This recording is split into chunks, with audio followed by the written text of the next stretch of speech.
Bonsoir à tous et merci d'être présents nombreux ce soir à la Grande Mosquée de Paris en présence de Monsieur le Recteur Chemseddine Hafiz. J'ai le plaisir de présenter le dernier roman, le deuxième roman d'Amina Damerji. Alors je signale aussi que nous sommes en live sur Facebook, le Facebook de la Grande Mosquée de Paris. Donc je salue également tous les internautes qui nous regardent en ce moment. On va parler d'un très beau livre que j'ai eu beaucoup de plaisir à lire, Bientôt les vivants, publié chez Gallimard, très belle maison d'édition. Et alors la bonne nouvelle, Amina Damerji, c'est que votre livre a été sélectionné pour le prix de la Grande Mosquée de Paris, mais aussi vous êtes finaliste du prix Orange du livre. Et je crois que, puisqu'on a beaucoup d'internautes là qui commencent à se connecter, que c'est un prix qui est attribué par des professionnels, mais également par les lecteurs, par les internautes. Oui, tout à fait, merci. Merci pour votre invitation. Je suis vraiment ravie d'être là. Et comme vous venez de le dire, en effet, on a appris tout fraîchement que Bientôt les vivants était sélectionné dans la finale du prix Orange du livre, qui est un très beau prix littéraire, un prix qui est décerné à la fois par des écrivains, des libraires. Et alors à ce stade, au stade de la finale, eh bien, le poids des internautes est de 50%, ce qui est énorme. Donc votez, faites voter votre famille, faites voter votre entourage pour Bientôt les vivants. Et voilà, on attend les résultats le 13 juin. Alors c'est un très beau livre, passionnant, sensible, qui mêle fiction et histoire de l'Algérie. Vous racontez la vie d'une famille pendant les massacres des années 90, ce qu'on a appelé la décennie noire. Une période que vous avez un peu connue, vous étiez très jeune, mais ce n'est pas à proprement parler un roman historique, c'est plutôt un roman sur les liens au sein de la famille Ben Saïd, avec le personnage de la grand-mère qui assiste à l'écroulement du monde, de son monde.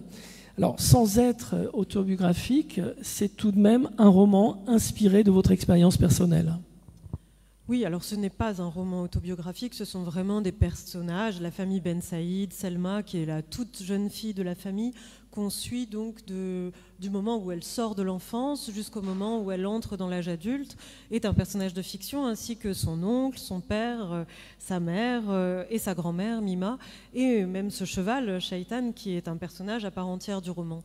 Ce n'est pas un roman autobiographique, mais vous le signalez, il est très lié à ma vie, à la vie de ma famille, puisque nous sommes partis, nous avons quitté l'Algérie en 1994, lorsque j'avais 7 ans. Et je suis allée puiser pour ce roman-là dans mes souvenirs d'enfance, non pas tant en termes de narration qu'en termes de sensations, en termes d'odeur, en termes de nourriture, car la nourriture joue un rôle essentiel dans Bientôt les vivants.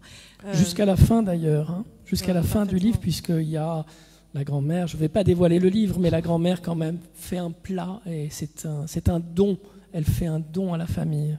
Oui, c'est joliment formulé sans dévoiler. Et donc c'était aller puiser dans ce qui était peut-être le réservoir le plus puissant qu'on a, celui de l'enfance. Et de ce point de vue-là, c'est un roman qui est effectivement très personnel.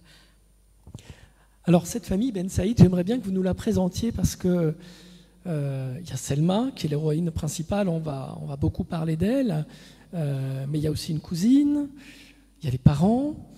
Et puis, il y a les oncles, il y a la grand-mère. Est-ce que vous pouvez nous les présenter un peu ? Mais avec plaisir. Présentons les Ben Saïd. Alors, les Ben Saïd vivent dans une même maison. Comme ça se fait beaucoup en Algérie, avec chaque génération un étage. Donc, l'étage historique, le premier étage, est celui où vit Mima, la grand-mère qui a perdu son époux, Ismaïl, mais qui est toutefois assez présent puisqu'il y a une grande photographie de Ismaïl et que Mima a des dialogues secrets en fait avec lui. À l'étage du dessus vivent Selma, donc notre héroïne, avec son père Brahim, qui lui est pédiatre, qui au tout début du roman commence une carrière en fait fulgurante, une très belle carrière. Il vient d'être nommé chef du service de pédiatrie de l'hôpital de Baïnem. Et sa mère, la mère de Selma, la femme de Brahim, Zaineb, qui au début du roman est plutôt effacée, et qui, petit à petit, va s'émanciper à sa manière. Et au rez-de-chaussée, sous les pieds de la famille, comme il le dit avec acrimonie, vit Hicham, qui est l'oncle de Selma, un oncle qu'elle aime énormément, mais qui a une rivalité depuis toujours avec son frère Brahim, et qui, donc Hicham, petit à petit, va épouser la cause des islamistes. Et c'était très important pour moi d'avoir un personnage islamiste qui épousait la cause islamiste pour que les islamistes ne soient pas les autres. Voilà, c'est un personnage qu'on suit vraiment de l'intérieur, parfois presque à égalité avec Selma, et c'est un personnage qui est tout à fait central dans le roman. Et évidemment, alors vous le mentionniez, et je pense que c'est important de le dire, Bientôt les vivants, bien plus qu'un roman sur une période, sur la décennie noire, est vraiment un roman sur les liens. Moi, la question qui m'habitait quand j'ai écrit ce livre, c'était à quel moment, mais c'est une question qu'on s'est tous posée dans notre vie, hein, à quel moment est-ce qu'on doit rompre avec quelqu'un ou pas d'ailleurs, est-ce qu'il faut rompre avec quelqu'un de proche, avec quelqu'un, des gens avec qui on a des souvenirs, près desquels on s'est construit, mais quand ces personnes prennent des chemins qui sont non seulement différents mais inverses, qui peuvent même nous abîmer, nous répugner, voilà. Que fait-on de ces liens qui peuvent nous abîmer, à ne pas trancher? Ne prend-on pas le risque de se perdre soi-même? Tous les personnages du roman sont confrontés à cette question. Mima la première, puisqu'elle ne peut pas choisir entre ses deux fils, Brahim et Hicham. Et cette question des liens, vous l'évoquez à la toute fin, hein, je ne dévoile rien, avec cette question. Dans cette guerre, il n'existe qu'une alternative, rompre les liens qui nous abîment ou bien nous laisser déchirer par eux. Ça résume un peu l'esprit de ce roman? Oui, en tout cas, c'est une pensée que se formule Selma à l'entrée de l'âge adulte, et donc elle fait un choix à ce moment-là du roman qui est lié à son oncle qu'elle aime énormément. Et c'était important pour moi aussi de montrer que ce déchirement, parce qu'il n'y a pas de déchirement si les gens ne s'aiment pas. Donc elle aime son oncle, Brahim et Hicham s'aiment, mais ils se déchirent puisque leurs vies sont contradictoires. Alors vous l'avez dit, Amina Damerji, on voit grandir votre personnage Selma au fil des pages. Et en dehors de l'école, elle passe beaucoup de temps au centre équestre de Baïnem, près d'Alger. Est-ce que vous pouvez nous situer cet endroit que je ne connaissais pas, et puis nous dire ce qu'était ce centre équestre? Alors Baïnem, avant même d'écrire la première page, je savais que le roman tournerait autour de cette forêt, parce que c'est une forêt qui d'abord est magnifique, c'est une immense forêt qui surplombe la baie d'Alger et qui se jette dans la mer. C'est une forêt pleine d'eucalyptus, de pins. Enfin, moi je me souviens vraiment de l'odeur de cette forêt enfant. Alors évidemment, c'est aussi sublimé comme le sont tous les souvenirs d'enfance, mais vraiment c'est un lieu absolument splendide où allaient les Algérois en fait toutes les fins de semaine, hein, qui n'étaient pas le samedi et le dimanche, mais tous les week-ends. Et mon premier souvenir, moi, le moment où je me rends compte enfant que voilà, notre vie va changer, qu'il y a quelque chose de dangereux qui implique que notre quotidien est modifié, c'est ce jour où ma mère me dit: ce week-end, nous n'irons pas à Baïnem car des terroristes ont envahi la forêt. Et c'est ce qui s'est passé réellement. Donc cette forêt a petit été un refuge de terroristes. Et il se trouve que dans cette forêt, il y avait un centre équestre qui donc était en plein milieu de la forêt, un centre équestre qui était très vivant, un centre équestre important d'Algérie, et qui est resté là longtemps, hein, au fur et à mesure de cette guerre, et qui a finalement dû voir ses chevaux, enfin fuir en fait, les chevaux ont dû partir, et le centre équestre existe encore aujourd'hui, il est désaffecté. Et on voit encore voilà, des traces de tirs, des graffitis dans les box, puisqu'il a été un refuge de terroristes. Et donc voilà, ce lieu qui est à la fois extrêmement beau, mais aussi extrêmement mélancolique et très marqué par la violence, et le lieu autour duquel tourne le roman. Alors on a parlé de toute la famille, et puis il y a un personnage, Amina Damerji, que vous avez mentionné, c'est Shaitan. Le cheval, pour ceux qui ne connaissent pas l'arabe, Shaitan, c'est le nom du diable, c'est Satan. Et s'il a été surnommé ainsi, c'est parce que c'est un cheval violent, dangereux, et sa violence a une explication. Bien sûr, comme toute forme de violence d'ailleurs, mais Salma, l'héroïne du roman, a une fâcheuse tendance à aller vers les gens qui peuvent lui faire du mal ou les animaux violents. Et donc ce cheval est un cheval qui est extrêmement violent, qui arrive au club au début du roman et qui a été en fait maltraité. C'est un cheval qui a vraiment été battu et qui est très violent avec les êtres humains et les autres chevaux. Et Selma va nouer une relation très très puissante avec ce cheval qui va à la fois réparer le cheval, elle va le sauver, elle va essayer de le sauver, de le soigner d'abord, etc. Mais qui va aussi permettre à Selma, parce que faire intervenir l'équitation au milieu de la décennie noire algérienne, c'était une façon pour moi de parler de cette violence, mais de biais, pas frontalement. Et donc pour Selma, en fait, à la hauteur de son adolescence, c'est faire avec la violence. Voilà, elle fait avec la violence qu'elle a face à elle et elle réussit à faire autre chose. Et alors, ce qui vous intéresse, Amina Damerji, dans ce roman, ce n'est pas tant les événements qui sont évoqués que la réaction de vos personnages à ces situations exceptionnelles. Comment cette famille va-t-elle être percutée par ce moment historique qui a laissé d'ailleurs beaucoup de traces en Algérie? Un moment très long. Oui, alors effectivement, donc c'est l'histoire d'abord de, vous le dites, la vie d'une famille qui est percutée. C'est-à-dire que le roman s'ouvre sur en fait un épisode très violent, le massacre de Sidi Youssef qui a eu lieu donc en bordure de cette forêt, qui est un des massacres à la fin de l'été 97.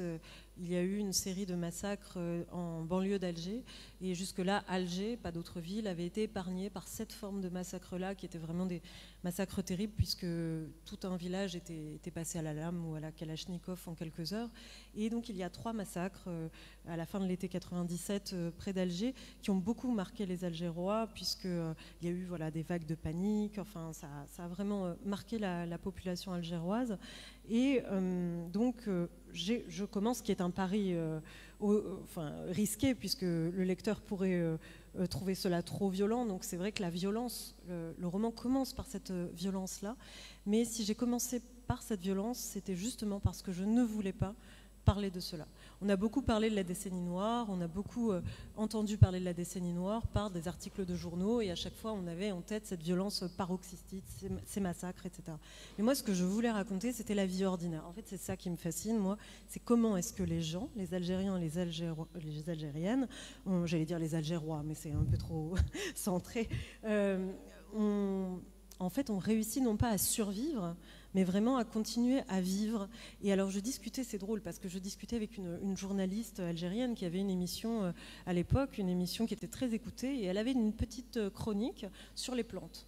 Et elle me racontait, après, en off, après l'entretien, qu'à cette époque-là, les gens lui disaient mais enfin, tu es folle, les gens meurent par centaines, etc., dizaines tous les jours, et toi, tu fais ta chronique sur les plantes, les oliviers, etc. Et elle disait, mais en fait, détrompe-toi et détrompez-vous.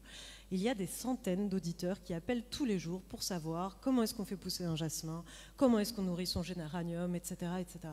Et en fait, moi, c'est ça qui me... Voilà, c'était là-dessus que je voulais écrire. Comment est-ce que la vie trouve toujours des stratégies ?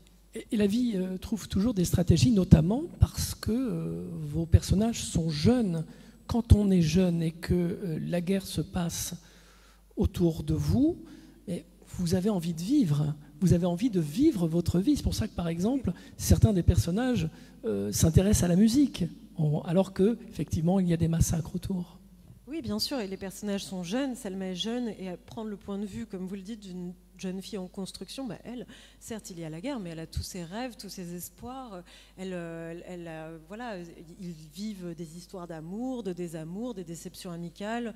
Ils veulent aller faire leurs études. Enfin voilà, un tel veut avoir une promotion au travail. Enfin, tous ces désirs qui font aussi le sel de la vie ne disparaissent pas quand il y a de la violence autour de nous. Simplement, la violence vient les percuter et donc oblige à sans cesse repenser, repartir dans ces désirs-là. Alors, vous dites qu'on a beaucoup parlé de la décennie noire. Moi, il me semble qu'il y a peu de romans qui évoquent cette période-là. Effectivement, je me rappelle, puisque je suis assez vieux pour avoir connu cette période en tant que journaliste, Je me rappelle qu'il y avait des écrivains algériens qui témoignaient à chaud, qui ont écrit des livres à chaud qui étaient bouleversants. Et ce qui est intéressant avec vous, c'est que vous étiez très jeune. Et donc pour vous, c'est une période qui est beaucoup plus ancienne. Il y a le recul, vous avez dû vous documenter aussi. Et j'ai compris aussi des choses, pourtant je suis beaucoup intéressé à la situation en Algérie. Je suis allé en Algérie justement. Et vous n'êtes pas allé à Baïnem? Non, malheureusement, c'était un peu court comme voyage.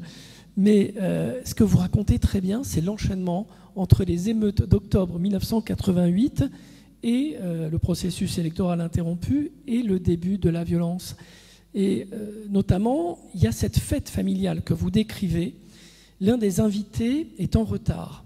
Et on s'aperçoit que c'est le fameux oncle, Hicham, qui a été arrêté. On comprend qu'il a été torturé, c'est dit avec beaucoup de pudeur. Et est-ce que cette période des émeutes de 88 a vraiment accéléré le processus de l'extrémisme en Algérie? C'est difficile de faire de l'histoire après coup, que se serait-il passé si, etc. Mais ce qui est certain, c'est que dans les récits, parce que comme vous le dites, je me suis énormément documentée, donc à la fois c'est une histoire familiale, mais comme beaucoup d'histoires familiales, elles sont pleines de silence et aussi de parti pris. Moi, elle m'a été transmise par les adultes qui m'entouraient, donc j'ai vraiment eu besoin aussi de me la réapproprier. J'ai beaucoup lu, beaucoup aussi écouté des témoignages, parlé avec beaucoup de personnes. Et quand on lit des témoignages de personnes qui se sont politisées du côté de l'islamisme, eh bien, il y a beaucoup de jeunes qui ont fait partie de ces émeutes de 1988. Et une chose m'a frappée, moi, vraiment, en me documentant, c'est que les premiers, et d'ailleurs je le dis dans le roman, les premiers qui ont mis des mots sur ce vent de révolte, qui ont posé un discours politique sur ce vent de révolte, étaient les islamistes, étaient notamment ce Ali Belhadj, qui est le seul personnage historique du roman. Effectivement, vous faites vivre Ali Belhadj dans les pages de ce roman, et vous écrivez qu'il frappait juste en accusant le pouvoir d'avoir pris nos enfants, ces jeunes tués par les forces de l'ordre. Son discours portait parce qu'il se mettait à la place des jeunes. Oui, il frappait juste, là on est donc en discours indirect libre, c'est Hicham qui entend ce discours, et donc pour lui, oui, il frappe juste puisqu'il voit des mères éplorées, puisqu'il voit des personnes qui viennent de perdre ou qui ne savent pas où sont leurs enfants, et donc il vient poser ces mots, et en posant des mots, on sait toujours comment cela se passe, on fédère aussi. Alors la vie ordinaire d'une famille dans les années 90, c'est l'irruption de l'islamisme au sein de la vie de tous les jours. Est-ce que vous pouvez nous dire comment la famille est directement confrontée à cette vision nouvelle pour elle de l'islam?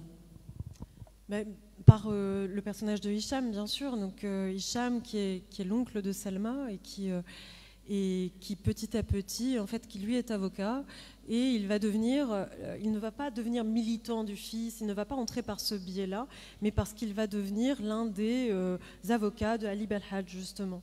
Et à la fois parce qu'il est aussi subjugué par ce Ali Belhadj, mais pour tout un tas d'autres raisons qui lui appartiennent et qui appartiennent à son histoire et à qui il est psychologiquement, existentiellement.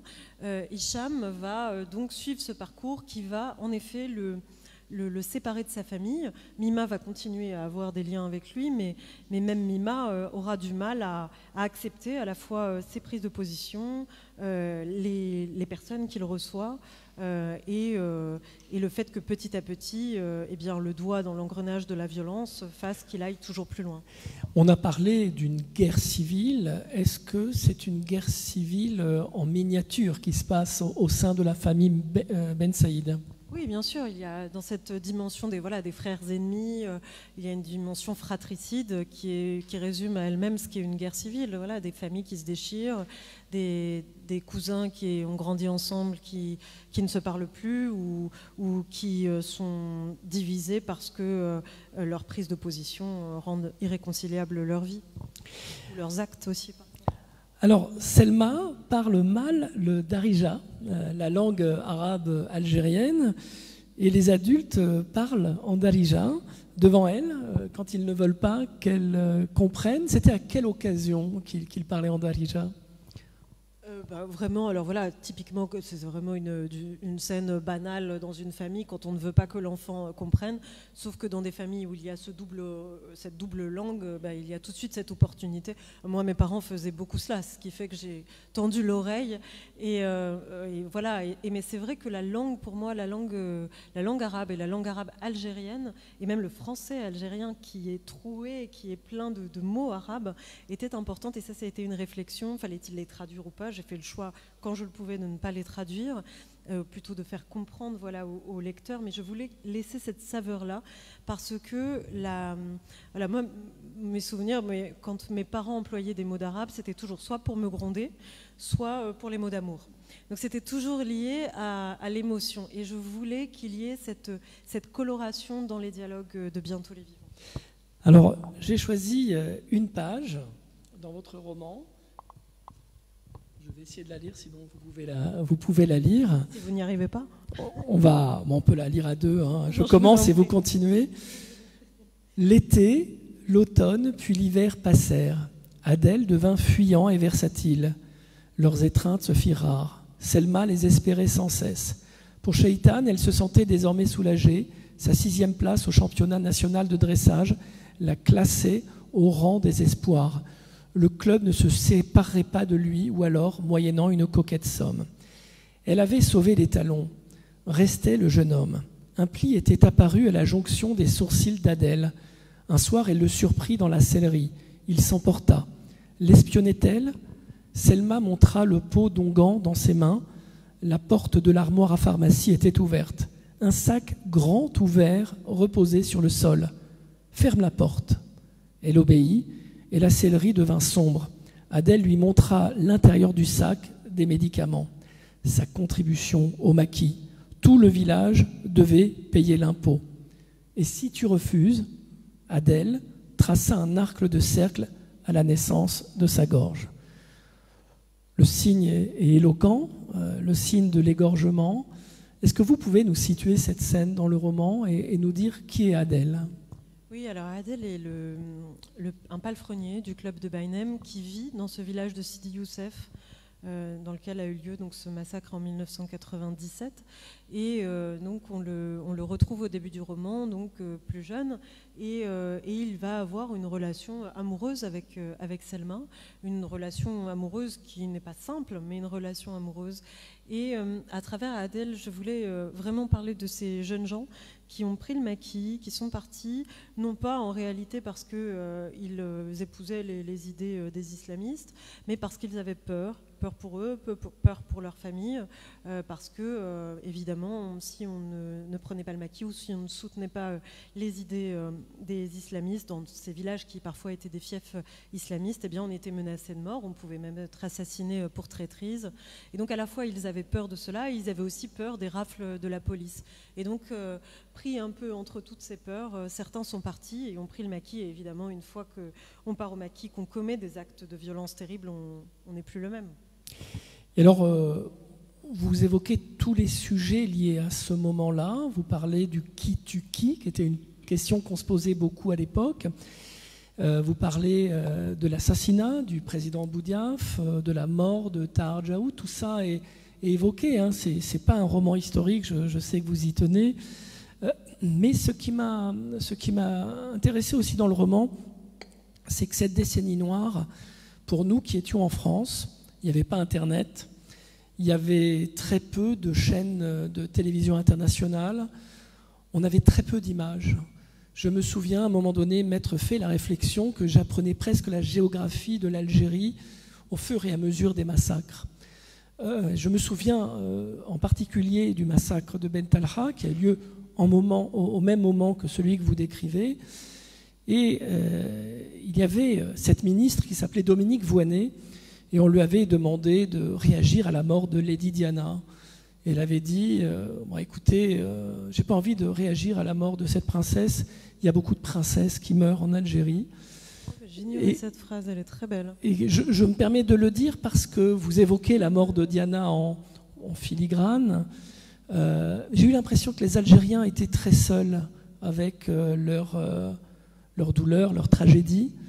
Et je pense qu'il n'est jamais trop tard pour que des romanciers, par l'art de la fiction, nous permettent de vivre cette réalité. Moi, il me semble, c'est en tout cas ce que j'aime dans les romans, dans la littérature, c'est pouvoir vivre ce que le reportage ne me montrera jamais. Quand vous voyez un reportage avec des horreurs, en fait, vous fermez les yeux. C'est insupportable à voir. Là, on comprend. Enfin, c'est l'humain que vous décrivez. Oui, mais moi je ne souhaite que cela, que ce livre participe à ouvrir aussi une forme de dialogue, et tout simplement que des gens qui gardent aussi dans les librairies, parfois il y a des gens qui viennent, qui ont vécu la décennie noire et qui me racontent des choses, et eux-mêmes me disent mais en fait je n'ai pas raconté cette histoire depuis des années, elle est restée vraiment en moi, et je pense que c'est ça aussi le pouvoir de la littérature, c'est de libérer la parole tout simplement. Et vous parlez des Algériens qui ont quitté l'Algérie à ce moment-là et de ceux qui sont restés et qui ont vu notamment les bancs de l'école de Selma se vider. Oui, alors évidemment la famille de Selma reste, mais il y a ceux qui partent, et il y a ceux qui partent en ne sachant pas qu'ils vont partir longtemps, ce qui était le cas de ma famille et de beaucoup d'autres. On est parti avec de toutes petites valises, pensant que voilà, quand il y a des troubles quelque part, on se dit jamais ah bah oui ça va durer pendant 10 ans. On se dit toujours bon bah ça va se calmer dans quelques temps. On pense pas que 95 va être plus violent que 94, 96 plus violent que 95. Voilà, c'est une réaction, je crois, tout à fait normale. Et il y a bien sûr ceux qui ont pu partir aussi et ceux qui n'ont pas pu partir. Alors, vous êtes une spécialiste de la littérature latino-américaine, j'ai appris ça. Renseigné. Et je voudrais savoir un petit peu ce qui vous inspire aussi dans l'écriture, car vous êtes jeune, c'est votre deuxième roman, j'imagine qu'il y en a un troisième qui est en route. J'aimerais bien savoir un petit peu ce qu'il y a derrière l'écriture, qu'est-ce qui vous a décidé déjà à écrire ? Moi, j'écris vraiment depuis que je suis toute petite. Je crois que ma première ébauche de roman, j'étais en CM1. C'était déjà une histoire d'équitation, mais il n'y avait pas de décennie noire. Et j'ai commencé à écrire de la poésie à l'âge de 11 ans. Moi, j'ai d'abord été poète avant d'être romancière. Donc, j'ai cofondé une revue de poésie qui s'appelle La Sèche, publié mon premier livre de poésie en 2015, participé à des festivals, fait des performances de poésie, notamment récité un texte qui s'appelle « Papa, je veux être poète », la tête à l'envers, que vous pouvez voir sur YouTube, qu'on ne peut pas retirer. Et non, mais que je ne renie absolument pas. C'était aussi de très belles années, et vraiment la découverte d'une tradition littéraire aussi poétique très orale. Et moi, dans la littérature, il y a à la fois et la découverte après de l'univers romanesque, et là je crois que je ne vais plus quitter le roman, parce que le roman est une forme totale. Dans le roman, on peut aussi écrire de la poésie, mais on raconte des histoires, on peut raconter un monde, on peut développer des pensées. Enfin voilà, moi c'est une forme que j'aime vraiment profondément, et dans laquelle je me sens très libre. Mais c'est vrai que l'écriture poétique a été très formatrice pour moi, et notamment certains poètes du monde hispanique, notamment Federico García Lorca, qui est un poète de la guerre civile espagnole. Et d'ailleurs, c'est un poème, non pas de lui, mais d'un de ses contemporains, Alberti, qui A Galopar, dont je vous recommande l'extrait par Paco Ibáñez, c'est vraiment splendide, qui ouvre bientôt les vivants, parce que je crois que j'ai été touchée aussi par la poésie de la guerre civile espagnole, sans doute parce que ma famille et moi avions vécu. Bientôt les vivants, vous ne pouviez pas l'écrire comme un premier roman. C'était difficile d'aborder cette question-là pour un premier roman. Oui, je pense qu'en tout cas, je sais que certains écrivains vont tout de suite dans des choses très douloureuses, très personnelles. Moi, mon premier roman, j'ai eu besoin de l'emmener très loin, à Cuba, avec un personnage historique, bien sûr, dans lequel j'ai insufflé beaucoup de questions existentielles personnelles, mais parler de la décennie noire, il fallait que je me sente plus armée, et je crois aussi accompagnée par un éditeur qui m'a accompagnée vraiment du début, vraiment lorsque Bientôt les vivants n'était qu'un projet, et qui a ensuite accompagné le texte, et ça a été très important pour moi, le rôle de Jean-Marie Laclais. Alors, vous avez vécu en Algérie, vous vivez en France, et vous êtes retourné souvent, évidemment, en Algérie. En travaillant sur Bientôt les vivants, qu'est-ce que vous avez appris sur votre pays de naissance, deuxième pays ? sais pas si j'ai appris. Alors d'abord qu'il est très surprenant, qu'il est extrêmement surprenant, mais ça, bon, j'aurais pu m'en douter. Mais j'ai moins appris une chose, enfin, je veux dire, je n'aurais pas comme ça un savoir figé que je pourrais dévoiler là, mais si ce n'est que voilà, les prises de position, et je crois que c'est ça aussi, raconter cette histoire-là à travers des personnages romanesques, et non pas par le documentaire, l'essai, etc., que parfois des trajectoires de vie peuvent se décider à rien. Voilà, parce qu'un tel va jouer de la musique et du hautbois, et en fait ce n'est pas permis par ses voisins islamistes, et donc il va se retrouver à devenir un opposant et donc à risquer sa vie, et donc sa trajectoire va être complètement modifiée. Voilà, vraiment des histoires de vie qui ne sont pas des entrées idéologiques, ne sont pas des entrées morales, et c'est plus un regard sur le monde que ça m'a appris, je crois. Alors, puisqu'on est dans la grande mosquée de Paris, vous parlez un peu de l'islam au-delà de la question de la décennie noire, et notamment quelque chose, en tout cas, qui trouble votre héroïne, c'est qu'il est impossible pour les femmes d'assister aux obsèques des personnes que l'on aime. Et ça, j'aimerais bien que vous puissiez nous en parler. Oui, mais parce que lorsque... Alors, on ne peut pas dévoiler qui meurt. C'est pour ça que j'ai été très floue, volontairement. Un personnage du roman auquel tient énormément Selma meurt, et donc elle ne peut pas assister à ses obsèques. Et pour elle, c'est une très grande douleur, parce qu'elle le dit, le voisin peut assister aux obsèques de cette personne, mais pas elle, qui en était beaucoup plus proche. Et ça, voilà, pour l'avoir vécu, c'était une douleur dont j'avais envie de faire part à travers le personnage de Selma. Alors, Amina Damerji, on a eu le plaisir de vous écouter nous parler de Bientôt les Vivants. Alors, il y a du public dans la salle de la Grande Mosquée de Paris. Donc, ceux qui souhaitent vous poser une question sont évidemment les bienvenus. Je crois qu'un micro va peut-être circuler.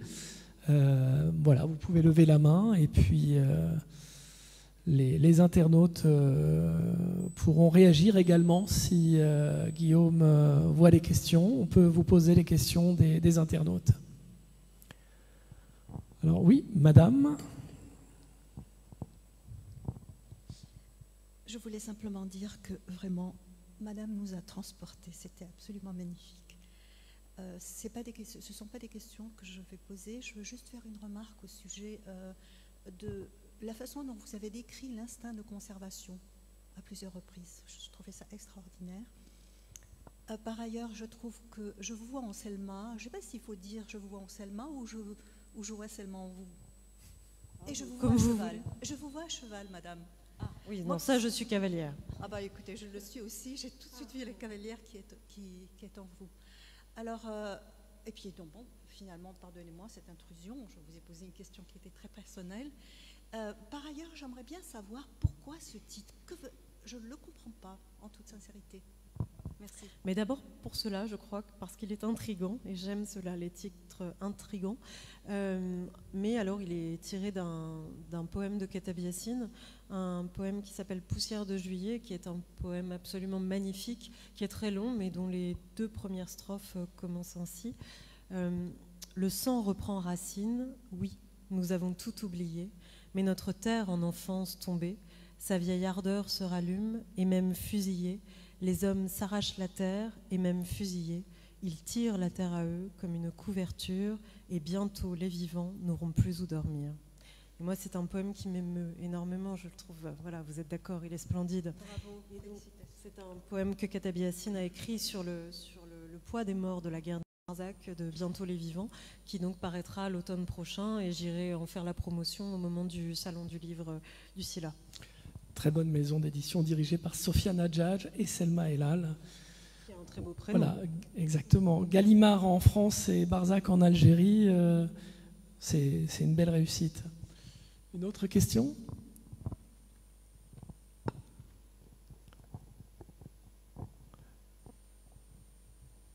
Eh bien, est-ce qu'on peut dire encore un mot du prix Orange ? Est-ce que c'est important, les prix pour les écrivains ? Ça permet, je dirais, ça aide beaucoup la diffusion du livre ? Oui, bien sûr. Alors d'abord, c'est une reconnaissance, surtout quand ils sont attribués et par des lecteurs, des libraires, des pairs, des écrivains. Donc cela encourage, surtout quand on est dans les méandres de son 3e roman. Mais évidemment, ça met en lumière le livre, et donc on est beaucoup plus au courant des livres qui paraissent, qui sont primés, et surtout quand c'est un très beau prix comme le prix Orange. Là, ce serait absolument merveilleux. Je suis déjà très très contente que Bientôt les Vivants soit finaliste de ce prix. Mais c'est vrai que voilà, maintenant, il faut attendre donc les résultats, le vote du jury et le vote des internautes. Alors, on ne va peut-être pas dévoiler l'intrigue de votre prochain roman, mais sur quel thème travaillez-vous? Et puis après, peut-être qu'on pourra prendre congé à la fois de la salle et des internautes. Mais cette fois sur l'exil. En fait, en écrivant Bientôt les Vivants, il y avait deux choses, enfin voilà, deux dimensions, deux types d'histoires qui m'habitaient, à la fois l'histoire de la décennie noire algérienne et de la vie ordinaire quotidienne durant cette décennie, mais aussi ce qui était l'exil, l'arrachement, le déclassement, le fait de ne jamais se sentir tout à fait à sa place, puisqu'après le pays que l'on retrouve n'est plus tout à fait le même. Donc c'est vraiment la thématique de ce roman en cours. Vous vous sentez à la fois 100% algérienne et 100% française. Comment vous vivez ça? Oui, vraiment aujourd'hui, j'ai appris qu'être à la fois algérienne et française n'était pas un manque, mais au contraire une chance. Donc je me sens pleinement algérienne et pleinement française. Merci infiniment, Amina Damerji, pour ce moment de partage et le très beau poème de Kateb Yassine que vous nous avez récité. C'était magnifique. Donc Bientôt les Vivants, aux éditions Gallimard. À retrouver dans toutes les bonnes librairies. Pour ceux qui ont la chance d'être à la Grande Mosquée de Paris, il va y avoir une séance de dédicace qui va suivre. Et puis, évidemment, on salue tous ceux qui ont partagé ce moment avec nous sur le Facebook de la Grande Mosquée de Paris. Et je crois qu'il faut rester connecté dans quelques heures, puisque la Grande Mosquée de Paris va bientôt lancer sa web TV, donc ça va être aussi un grand moment. Merci à tous et bonne soirée. Merci. Merci.